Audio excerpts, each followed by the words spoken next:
Bonjour, chers internautes et téléspectateurs de eNews 24. Ça fait vraiment un bout de temps, on n'a pas été ensemble, mais il a plu à Dieu aujourd'hui que nous puissions encore une fois partager la parole de Dieu. Et aujourd'hui, je suis venu avec quelque chose de très simple, l'investissement privé. C'est l'investissement privé dans le Seigneur. Directement, quelqu'un pense que c'est l'argent, donc c'est comme ça.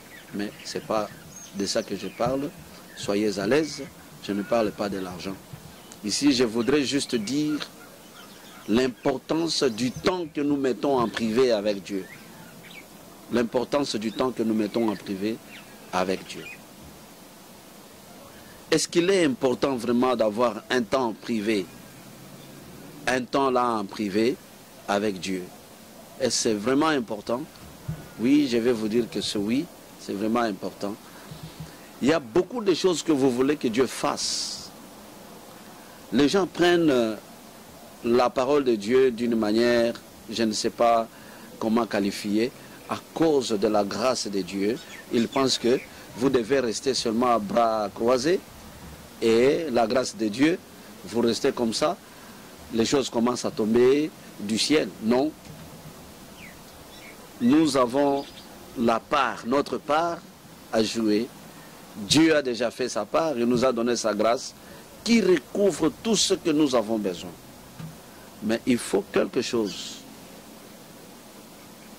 pour tirer de Dieu de cette grâce-là. Tirer de cette grâce, il faut faire que tu fasses quelque chose.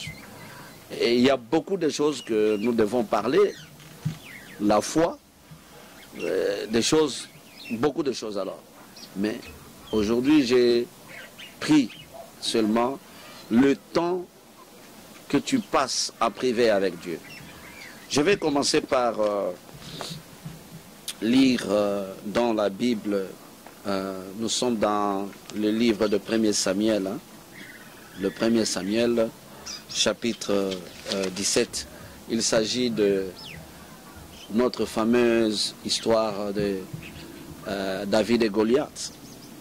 Mais je ne vais pas lire tous les chapitres, je prends juste à partir du 33e verset. La Bible dit, Saul dit à David, tu ne peux pas aller te battre avec ce Philistin, car tu es un enfant et il est un homme de guerre dès sa jeunesse. David dit à Saul, ton serviteur faisait paître les brebis de son père. Et quand un lion ou un ours venait enlever une du troupeau, je courais après lui, je le frappais et j'arrachais la brebis de sa gueule.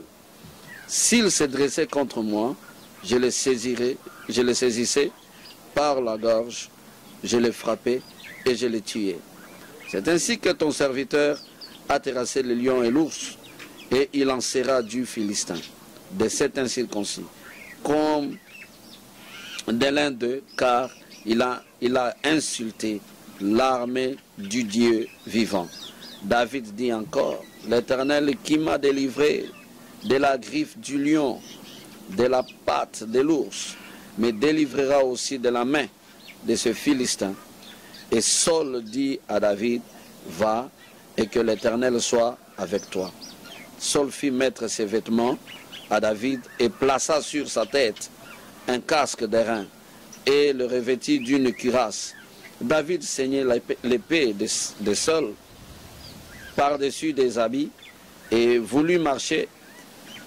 Et il n'avait pas encore essayé. Mais il dit à Saul, je ne puis pas marcher avec cette armure.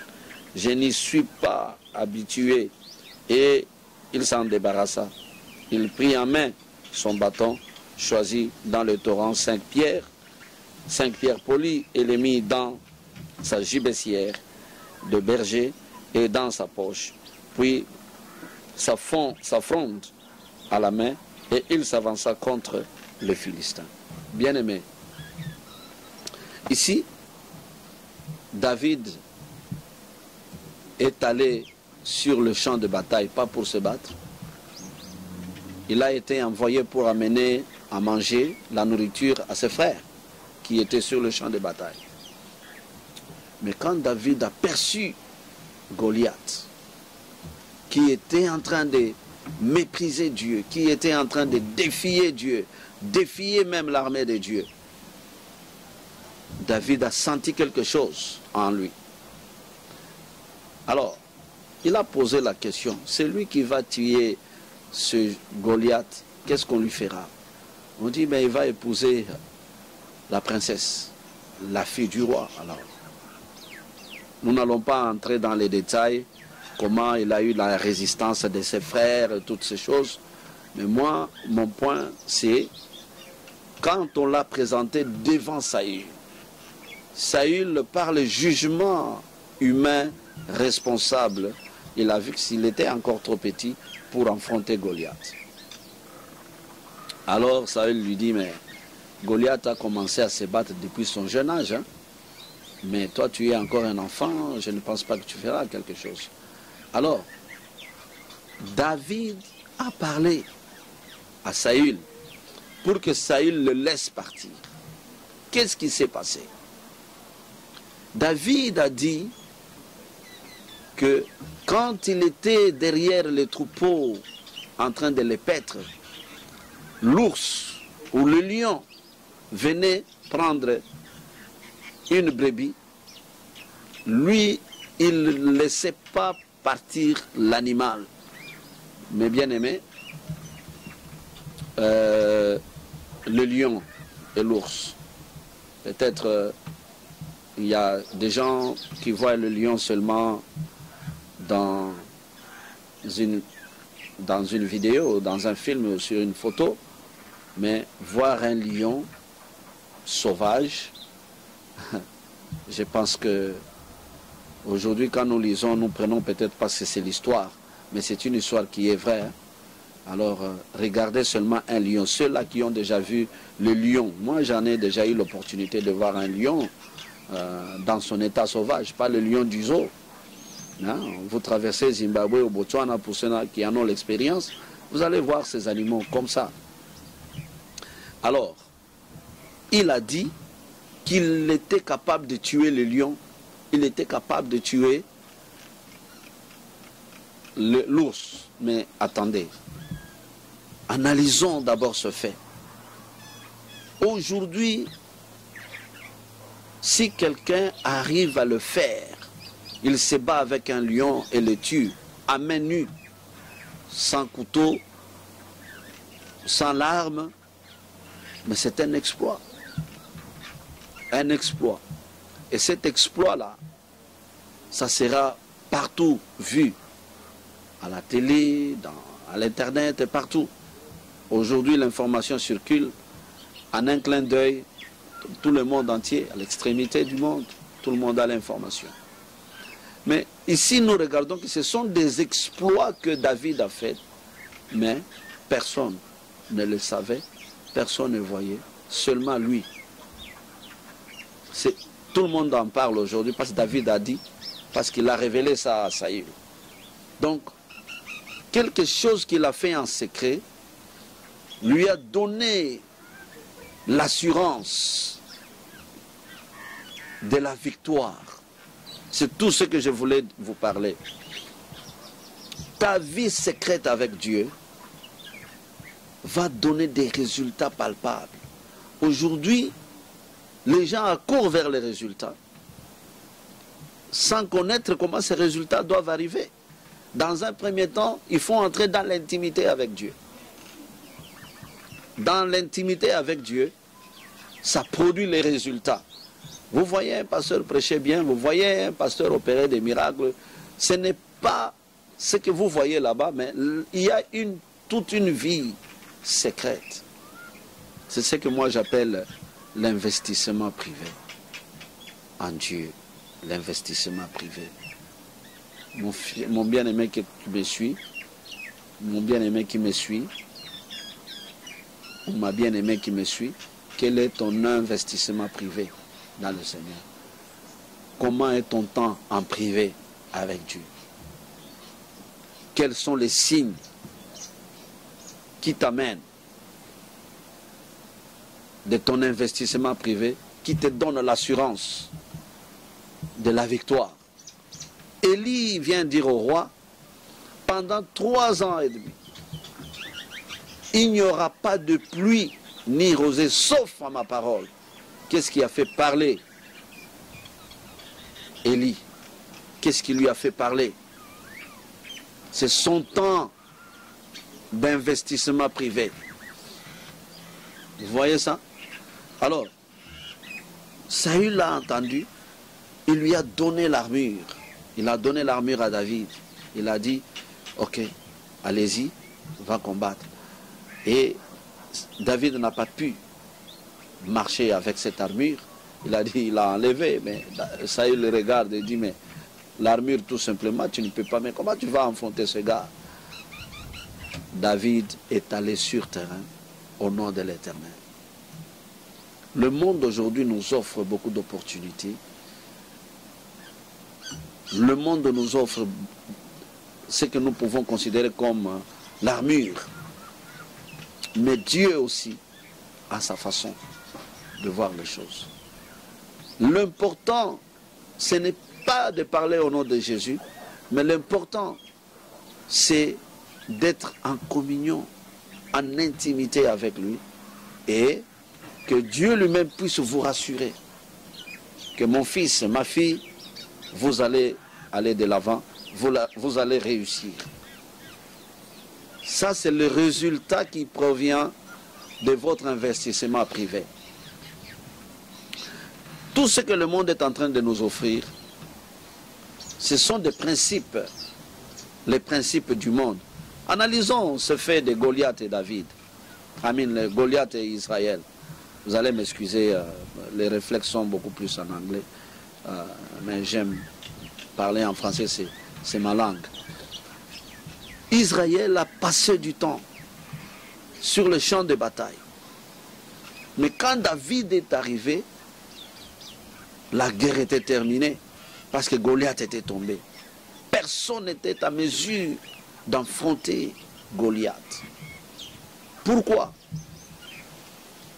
Les méthodes de combat que nous avons, nous, en tant que serviteurs de Dieu, en tant qu'enfants de Dieu, nous ne pouvons pas nous battre selon les principes de ce monde. Vous voyez, David insulte, disons, toi tu insultes parce que l'ennemi t'a insulté. Tu réponds par l'insulte. Je vois, il y a parfois, je regarde avec l'Internet aujourd'hui, vous regardez, un homme de Dieu est en train d'insulter. Dieu n'insulte pas. Donc vous prenez votre propre colère, vous l'assimilez à la colère de Dieu. Non, Dieu ne fonctionne pas comme ça. Dieu ne fonctionne pas comme ça. La Bible dit, les armes avec lesquelles nous combattons, Dieu les a rendues puissantes par sa vertu. Dieu les a rendues puissantes par sa vertu. Nous ne combattons pas selon la chair et le sang. C'est ce que la Bible dit. Donc, quand tu es dans les insultes, quand tu es dans les mépris, quand tu es dans le mensonge, quand tu es dans toutes ces choses, tu es en train d'appliquer l'armure du monde. Ça, c'est une méthode mondaine. La manière de se battre dans le monde. Le monde peut même te donner raison, ouais, mais on l'a énervé quand même. C'est assez. Donc, voilà, on va te donner toutes les raisons. Mais avec Dieu, avant d'ouvrir sa bouche, vous avez l'Esprit de Dieu en vous qui vous fait parler. Un enfant de Dieu, un homme de Dieu ne parle pas toujours par ses émotions. Non. Quand tu passes ton temps avec Dieu, tu es au-dessus des émotions. Tu passes ton temps privé avec Dieu, tu es au-dessus de tout. Alors tu vas parler de la part de Dieu, tu vas parler de la part du Seigneur. Bien-aimé, il y a aussi, voyons, un passage Je crois que c'est dans le livre des Actes des Apôtres, chapitre 19. Oui, dans le livre des Actes des Apôtres, chapitre 19. Les 7 enfants de Séva, ils sont allés chasser les démons dans quelqu'un. Il dit, au nom de Jésus, que Paul prêche. Mais, curieusement, j'étais intéressé. L'esprit là répond, bon, Paul, je connais, mais vous, qui êtes-vous? Paul, je connais, mais vous, qui êtes-vous? Donc, il connaissait Paul. Paul avait une relation particulière avec Dieu. Mais ces gens ont regardé tout simplement ce que Paul faisait et ils vont imiter. Sans savoir que Paul faisait, c'était le résultat de l'investissement de sa vie privée avec le Seigneur. Et l'Esprit là a dit, Paul, et vous connaissez la suite, l'homme s'était rendu maître, frappé ces gens-là, les déshabiller, et puis ils ont fui dans la honte, l'opprobre. Voilà pourquoi j'ai voulu juste insister pour ce peu de temps qui m'est offert par iNews 24, vous dire que il est très important de passer une vie privée avec Dieu. Dieu, ce n'est pas... parce qu'aujourd'hui, j'ai comme l'impression que la caméra est en train d'exciter beaucoup de gens. Même si vous n'avez rien à parler, vous devez toujours parler. Il faut toujours faire attention avec ça. Nous devons passer le temps avec Dieu. Nous ne prêchons pas pour impressionner les gens. On n'impressionne pas, ce n'est pas pour impressionner. Vous impressionnez, vous avez déjà votre récompense. Nous prêchons pour communiquer la pensée de Dieu. Mais cette pensée de Dieu, vous la trouvez où? Quand vous ne passez pas la vie, vous ne passez pas en privé avec Dieu. Non. Mais bien aimé, aujourd'hui nous voyons de n'importe quoi. Quelqu'un ouvre la Bible, il prend le verset, il vous lit le verset, il commence à vous parler. Oui, mais prêcher, ce n'est pas... Je me souviens d'une chose, Je me souviens d'une chose que j'ai toujours dit. Le chrétien est un enfant de Dieu, c'est différent. Un chrétien est un enfant de Dieu. Un enfant de Dieu peut être chrétien, mais tout chrétien n'est pas un enfant de Dieu. Vous devez savoir ça, parce que le terme chrétien, je l'ai déjà dit dans une des émissions, le terme chrétien, c'est un terme qui n'est pas une inspiration divine. C'est le monde qui a attribué aux disciples, les premiers disciples de Jésus, quand ils ont observé leur façon de vivre, ils ont dit, oh, qui sont ces gens? Parce que les bouddhistes avaient leur façon de vivre, les hindous avaient leur façon de vivre, les juifs avaient leur façon de vivre. Tout d'un coup, Jésus est venu et il a laissé ses disciples. Et ils avaient aussi une façon de vivre. Et quand le monde les a regardés, je crois à Antioche, ce sont des chrétiens. Donc, ce n'est pas une inspiration de Dieu. Jésus n'est pas venu nous faire des chrétiens, mais il est venu nous faire des enfants de Dieu. Des enfants de Dieu. Et quand tu es un enfant de Dieu, et tu vas vivre comme Christ, et on t'appelle chrétien. Mais tu n'es pas un chrétien tout simplement parce que tu as adhéré dans une église chrétienne. Ce n'est pas ça. Bien que c'est ce que le monde est en train de nous faire voir aujourd'hui. Aujourd'hui, oh non, il y a des chrétiens qui acceptent les mariages homosexuels. Oh, il y a des chrétiens qui font... Oui, les chrétiens peuvent accepter. On peut leur donner raison, ce sont des chrétiens. Ce sont des religieux. Mais un enfant de Dieu connaît ce que la parole de Dieu dit à propos. Et disant cela, je ne dis pas que je me moque des homosexuels. Non, Dieu les aime. Dieu les aime et ils sont transformés aussi. Ils deviennent enfants de Dieu. Donc en Jésus, on est devenu une nouvelle créature. Donc, c'est pourquoi quelqu'un qui vit dans le péché aujourd'hui, ce n'est pas à moi, un enfant de Dieu, de mépriser cette personne, parce que je peux voir cet homme aujourd'hui qui est en train de pécher, mais les 5 minutes après, Dieu lui parle dans son esprit et il devient transformé. C'est pourquoi nous devons faire attention. Donc, tout ce que je voulais vous parler aujourd'hui, c'est de l'importance de s'investir en privé avec Dieu. Ayez le temps que vous pouvez avoir avec votre Dieu. Vous priez tout simplement quand on proclame la prière à l'église. Mais quand il n'y a pas de programme de prière à l'église, personnellement, vous n'avez pas du temps avec Dieu. Ce n'est pas aussi correct. Dieu t'aime, tu es son enfant. Il faut avoir un temps d'intimité. Dans ton intimité avec Dieu, il sortira des choses. Vous allez vous étonner. Des révélations. La révélation, vous savez, c'est une vérité que Dieu met dans votre esprit, hein, de la part de Dieu. Hein, la révélation. C'est-à-dire, Dieu est en train de se déshabiller parce que vous êtes en intimité avec lui. Donc vous commencez à voir d'autres parties de Dieu, d'autres dimensions de Dieu, que quand vous êtes en intimité. Mais quand vous vivez superficiellement, comme un religieux, donc vous allez entendre des témoignages de loin, mais vous n'aurez pas de témoignages à donner. Mais quand vous vivez en privé avec Dieu, vivre en privé avec Dieu, c'est-à-dire investir son temps. Aujourd'hui, les gens vont au boulot, ils sont occupés, surtout dans nos mondes ici occidental. Les gens, vous voyez, ils n'ont plus de temps. Ils disent, oh, on n'a pas de temps. Mais c'est vrai, le temps, on n'en a pas. Il ne faut pas tomber dans le piège du diable. Il faut avoir son temps privé avec Dieu. Quand vous restez dans l'intimité avec Dieu, vous aurez des résultats palpables. Vous aurez des résultats concrets. Les gens vont vous poser, mais c'est comment? Vous dites, non, c'est la grâce de Dieu. C'est pourquoi vous voyez, nous sommes dans une même église, les autres témoignent et les autres ne témoignent pas. Les autres ne témoignent pas parce qu'ils ne comprennent pas bien la parole de Dieu. Cela ne veut pas dire que ceux-là qui témoignent sont plus meilleurs que les autres. Mais le problème ici que je suis en train d'insister, c'est le temps d'intimité avec Dieu.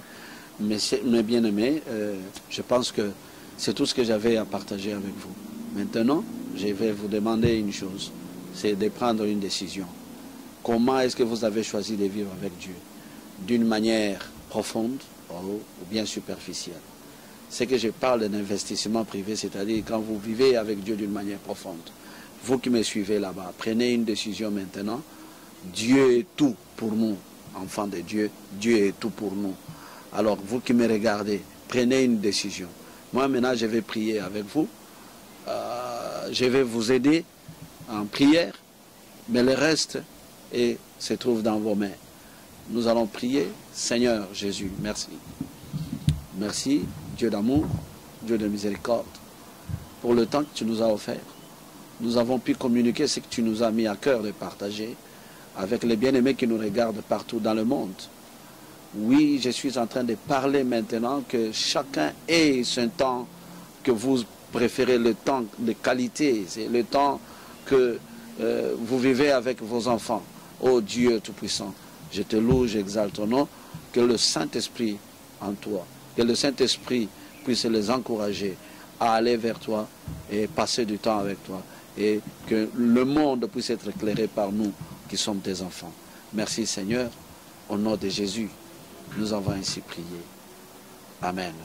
Que Dieu vous bénisse. À la prochaine occasion.